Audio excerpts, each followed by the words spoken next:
انسان جب پیدا ہوتا ہے تو پیدا ہوتے ہی اللہ اکبر کی آواز سنتا ہے، اللہ اکبر کی صدا سنتا ہے، جس کا مطلب ہے اللہ بہت بڑا ہے۔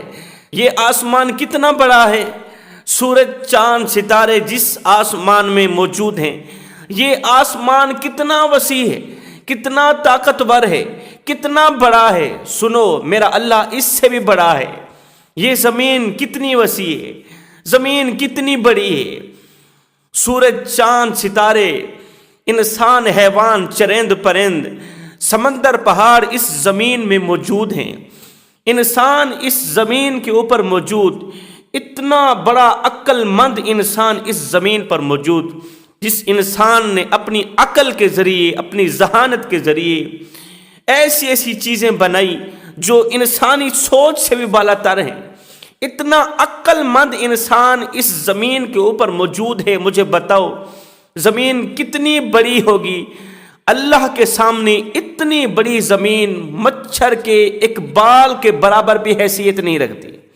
یہ زمین کتنی بڑی ہے، مگر میرا اللہ اس سے بھی بڑا ہے، میرا اللہ اس سے بھی طاقتور ہے۔ اگر میں انبیاء علیہ السلام کی بات کروں تو حضرت سیدنا آدم علیہ السلام، اللہ تعالیٰ نے آدم علیہ السلام کو کتنا بڑا مقام و مرتبہ دیا، کم و بیش 1,24,000 رسولوں اور پیغمبروں کا باپ بنایا۔ اتنا بڑا مقام دیا کہ حضرت سیدنا جبریل علیہ السلام کو آدم کے آگے جھکا دیا، اسرائیل کو جناب آدم کے آگے جھکا دیا، تمام فرشتوں کو آدم علیہ السلام کے آگے جھکا دیا۔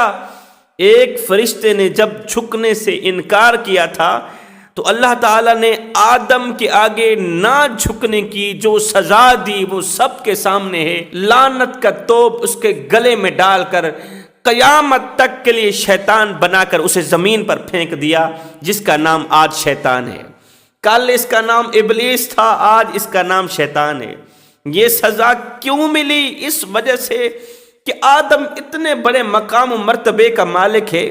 میں نے کہا آدم کو سجدہ کرو، اس لعنتی نے سجدہ کیوں نہیں کیا؟ ہزاروں غوث قطب ابدال کھڑے ہو جائیں، ایک لائن پر ہزاروں غوث قطب ابدال کھڑے ہو جائیں، ایک دن کے نبی کے مقام کے برابر نہیں ہو سکتے۔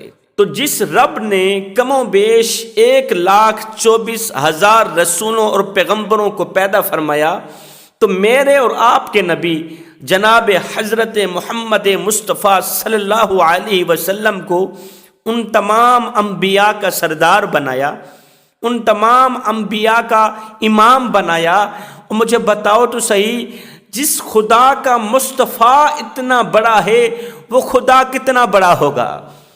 جس رب کا محبوب اتنا بڑا ہے، جو بیٹھا زمین پر ہوتا ہے، جس کی نظریں عرش بری پہ لگی ہوئی ہوتی ہیں، بیٹھے زمین پر ہوتے ہیں، جو عرش بری کے نظارے دیکھ رہے ہوتے ہیں، پہلے آسمان پر جو کچھ ہو رہا ہے زمین پہ بیٹھ کے سب کچھ دیکھ رہے ہیں، دوسرے آسمان پر کیا کچھ ہو رہا ہے، فرشتے کیا کچھ کر رہے ہیں۔ اس وقت اس گھڑی فرشتے اللہ تعالیٰ کی کون سی تسبیح پڑھ رہے ہیں، کون سا ذکر کر رہے ہیں، اور اللہ تعالیٰ فرشتوں کو کیا کچھ کہہ رہا ہے، فرشتے کیا کچھ سن رہے ہیں، کیا کچھ پڑھ رہے ہیں، کون سا ذکر کر رہے ہیں۔ جو بیٹھا زمین پر ہوتا ہے عرش کی خبریں لے رہا ہوتا ہے، ساتوں آسمانوں کی خبریں سن رہا ہوتا ہے، اور جس کا مصطفیٰ اتنا بڑا ہے وہ خدا کتنا بڑا ہوگا۔ تو ہمارے گھر میں جب کسی بچے کی پیدائش ہوتی ہے، جب بچہ ماں کی شکم سے ماں کی گود میں آتا ہے، تو سب سے پہلے ہم جو کام کرتے ہیں، بچے کے کانوں میں اذان کی آواز دیتے ہیں، یعنی کہ اللہ اکبر کہتے ہیں، مطلب کہ اللہ سب سے بڑا ہے۔ مسلمان جب پیدا ہوا تھا ہم نے اس کے کان میں کہا تھا اللہ سب سے بڑا ہے، اور مسلمان کی زندگی کا جب اختتام ہو جاتا ہے، جب انسان کی زندگی ختم ہو جاتی ہے، جب زندگی کا سورج غروب ہو جاتا ہے، جب جسم سے روح نکال دی جاتی ہے، اس وقت ہم مسلمان کو غسل کفن دیتے ہیں، غسل کفن دینے کے بعد اس کی میت کو امام صاحب کے آگے رکھ دیتے ہیں۔ اب امام صاحب کہتے ہیں اللہ اکبر، جوانوں جو اللہ کو سب سے بڑا مانتا ہے نا، پھر دنیا کی کوئی بھی طاقت اسے خوف زدہ نہیں کر سکتی۔ جو اللہ کو سب سے بڑا مانتا ہے، دنیا کی کوئی بھی طاقت اسے ڈرا نہیں سکتی، وہ کسی بھی میدان میں شکست نہیں کھا سکتا۔ لیکن کچھ ایسے لوگ بھی موجود ہیں، میرے معاشرے میں کچھ ایسے لوگ بھی موجود ہیں جو غفلت میں آ کر کسی اور کو بڑا مان بیٹھے ہیں، وہ مال و دولت کو بڑا مان بیٹھے ہیں، تخت و تاج کو بڑا مان بیٹھے ہیں، امیروں کے، بادشاہوں کے دبدبے کو، بادشاہوں کے ڈر کو اپنے اندر بٹھا لیا۔ انہی لوگوں کے بارے میں میرے اللہ نے قرآن مجید کے اندر ارشاد فرمایا دنیا والوں سے مت ڈرو، میں رب سے ڈرو، دنیا والوں سے خوف مت کھاؤ، میں رب سے خوف کھاؤ۔ ارے انہی سے ڈرتے ہو، یہ تو مٹی کے پتلے ہیں، روح کے بغیر ان کا جسم کسی کھاتے کا نہیں، روح کے بغیر ان کا جسم مٹی کا ڈھیر ہو جائے۔ تم انہی سے ڈرتے ہو جو میرے محتاج ہیں، ان سے مت ڈرو، میں رب سے ڈرو جو ازل سے تھا، ہوں اور رہوں گا۔ اور سنو، جو لوگ میرے خوف کو، میرے ڈر کو اپنے اندر بٹھا لیتے ہیں، پھر میں انہیں دنیا کے ڈر سے آزاد کر دیتا ہوں، پھر میں انہیں دنیا کے خوف سے آزاد کر دیتا ہوں۔ جو لوگ میرے خوف کو اپنے اندر بٹھا لیتے ہیں، اللہ فرماتا ہے جو میرے دروازے پر عاجز بن کر آئے، میں رب اسے مایوس نہیں کرتا۔ جوانوں، عاجزی کی توفیق بھی اللہ تعالیٰ اپنے محبوب بندوں کو دیتا ہے۔ عاجزی کی توفیق بھی اللہ تعالیٰ کی نعمتوں میں سے ایک نعمت ہے، جن سے یہ توفیق چھین لی جاتی ہے، پھر نہ وہ دنیا کے رہتے ہیں نہ ہی وہ آخرت کے رہتے ہیں۔ عاجزی اگر خالق کے سامنے ہو تو اطاعت کہلاتی ہے، عاجزی اگر مخلوق کے سامنے ہو تو معرفت کہلاتی ہے۔ عاجزی وہ پردہ ہے جسے انسان کو اپنی نیکیوں کے اوپر ڈالنے کی ضرورت پڑتی ہے۔ اب ایک طرف عاجزی ہے، دوسری طرف تکبر ہے۔ تکبر کسے کہتے ہیں؟ خطا کا پتلا ہونے کے باوجود بھی خود کو دوسروں سے افضل سمجھنا۔ آسمان پر اڑتے ہوئے پرندے سے کسی نے پوچھا، اتنی بلندی پر اڑتے ہوئے زمین پر گرنے سے تمہیں ڈر نہیں لگتا؟ تو پرندے نے مسکراتے ہوئے کہا، میں کوئی انسان نہیں کہ تھوڑی سی بلندی پر جاؤں اکڑ جاؤں، تھوڑی سی اونچی جگہ پر جاؤں اکڑ جاؤں، نظریں میری زمین پر ہی رہتی ہیں، اس لیے تو میں نہیں گرتا کہ میں اپنی اوقات میں رہتا ہوں۔ تو اللہ فرماتا ہے جو ہمارے دروازے پر عاجز بن کر آئے ہم اسے مایوس نہیں کرتے۔ یہاں پر میں تمہیں ایک سبق آموز واقعہ سنانا چاہتا ہوں۔ حضرت سیدنا عیسیٰ علیہ السلام کا دور مبارک تھا۔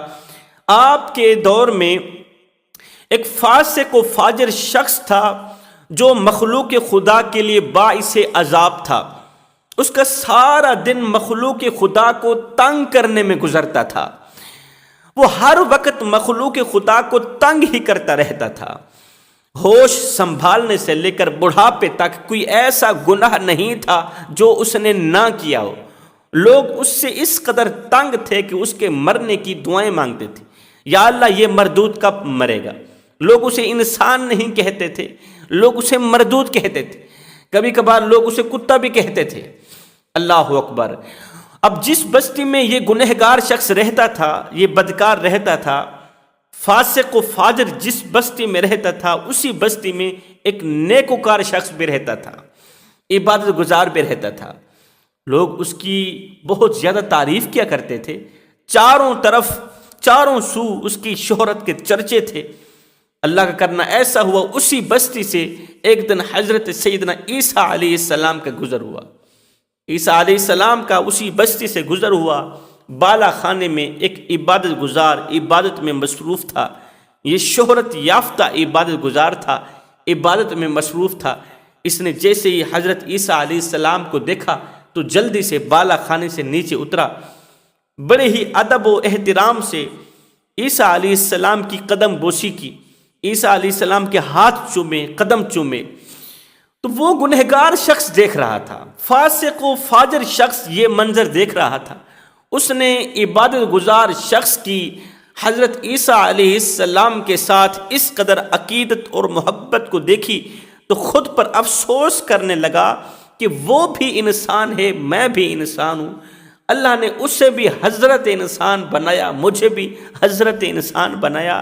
آج وہ حضرت عیسیٰ علیہ السلام کے ہاتھ چوم رہا ہے، پیر چوم رہا ہے، قدم بوسی کر رہا ہے، لیکن ایک میں ہوں جس سے لوگ نفرت کرتے ہیں، ایک میں ہوں جو ہر وقت لوگوں کو تنگ کرتا رہتا ہوں، ایک میں ہوں جس کے مرنے کی لوگ دعائیں کرتے رہتے ہیں، ایک میں ہوں جسے لوگ مردود کہتے ہیں، جسے لوگ کتا کہتے ہیں، اور ایک وہ عبادت گزار ہے کہ اس کے گھر کے سامنے لوگوں کا ڈھیر لگا رہتا ہے دعا کروانے کے لیے. اللہ تعالیٰ اس کی دعا کو قبول فرماتا ہے، وہ جب جب مانگتا ہے اللہ تعالیٰ اسے عطا کرتا ہے.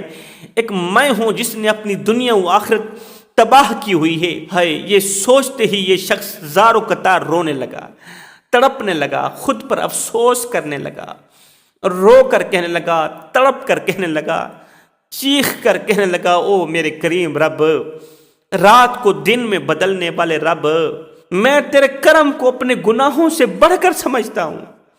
میرے مالک، میں تیری رحمت کو اپنے گناہوں سے زیادہ سمجھتا ہوں. میرے مالک، میں اتنا نیچ ہو چکا ہوں، اس قدر گھٹیا ترین ہو چکا ہوں گناہوں کی وجہ سے کہ لوگ میرے مرنے کی دعائیں کرتے ہیں. میرے مالک، اگر میرے گناہ تیری رحمت سے بڑھ کر ہیں تو پھر تو مجھے معاف نہ کر. اگر تیری رحمت میرے گناہوں سے زیادہ ہے، اگر تیرا کرم میرے گناہوں سے بڑھ کر ہے تو پھر میرے مالک، میں توبہ کی بھیک مانگتا ہوں، توبہ کی خیرات مانگتا ہوں، میری توبہ قبول فرما لے. آئندہ کسی کو تنگ نہیں کروں گا، آئندہ کسی کا جینا حرام نہیں کروں گا. میرے مالک، ساری دنیا مجھ سے نفرت کرتی ہے، میرے اپنے عزیز و اقارب، دوست، رشتہ دار مجھ سے نفرت کرنے لگے ہیں. اگر تو بھی مجھ سے نفرت کرنے لگ گیا تو پھر میں کس کی چوکھٹ پر جاؤں گا، میں کس کے دروازے پر جاؤں گا، کس سے معافی کی بھیک طلب کروں گا، کس سے توبہ کی خیرات مانگوں گا. میرے مالک، تو مجھے معاف کر. ادھر سے سچے دل سے توبہ نکلی، ادھر سے میرے اللہ کی رحمت کو جوش آ گیا، میرے رب کی رحمت جوش میں آئی. میرے اللہ نے اس کی توبہ فوراً قبول فرمائی.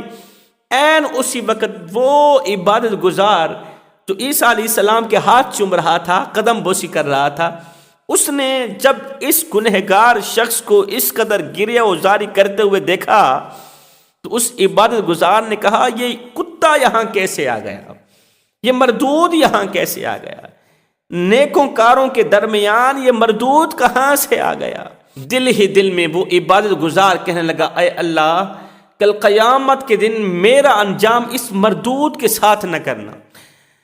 اس نے کون سی دعا کی؟ اللہ میری توبہ قبول فرما، آئندہ کوئی گناہ نہیں کروں گا. اللہ تعالیٰ نے اس کی دعا قبول فرمائی. اور عبادت گزار نے کون سی دعا کی؟ خطا کا پتلا ہونے کے باوجود بھی اس نے خود کو دوسروں سے افضل ترین سمجھا. اس نے دعا کی، اللہ کل قیامت کے دن میرا انجام اس مردود کے ساتھ نہ کرنا. جس نے ابھی سے توبہ کی، جو ابھی گناہوں سے پاک و صاف ہے، اس کے وجود میں کوئی بھی گناہ باقی نہیں ہے، اس نے کہا اللہ میرا انجام اس مردود کے ساتھ نہ کرنا. اللہ تعالیٰ نے اسی وقت حضرت عیسیٰ علیہ السلام پر وحی نازل فرمائی. فرمایا، عیسیٰ ہم نے دونوں کی دعا قبول فرمائی ہے، ہم نے دونوں کی دعا قبول فرمائی. اس نے دعا کی، اللہ میرا تیرے سوا کوئی نہیں ہے، دنیا مجھے مردود کہتی ہے، دنیا مجھے کتا کہتی ہے، میرے عزیز و اقارب، دوست، رشتہ دار مجھ سے نفرت کرتے ہیں. اگر تو بھی نفرت کرنے لگ گیا تو میں کدھر جاؤں گا؟ تیرا بندہ کس چوکھٹ پر جائے گا؟ تیرا بندہ کس سے معافی کی بھیک طلب کرے گا؟ اے عیسیٰ، میں نے نہ صرف اس کے گناہوں کو بخشا ہے بلکہ اس کے پچھلے تمام گناہوں کو نیکیوں بدل ڈالا. اور سن اے عیسیٰ، یہ عبادت گزار، متقی، پرہیزگار، خود کو دوسروں سے افضل ترین سمجھنے والے کی دعا بھی میں نے قبول کر لی ہے. کل قیامت کے دن اس کا انجام اپنے اس نیک شخص کے ساتھ نہیں کروں گا، توبہ کرنے والے کے ساتھ نہیں کروں گا، کیونکہ یہ جنت میں جائے گا. عاجزی کی وجہ سے، خود کو جھکانے کی وجہ سے یہ جنت میں جائے گا. اور یہ عبادت گزار تکبر کرنے کی وجہ سے، خود کو بڑا سمجھنے کی وجہ سے، دوسروں سے افضل ترین سمجھنے کی وجہ سے کل قیامت کے دن یہ جہنم میں جائے گا۔ میں نے دونوں کی دعا قبول کر لی ہے۔ تکبر مال کا ہو، دولت کا ہو، حسب کا ہو، نسب کا ہو، عبادت کا ہو، یہاں تک کہ تقوی کا بھی کیوں نہ ہو، انسان کو تباہ و برباد کر کے ہی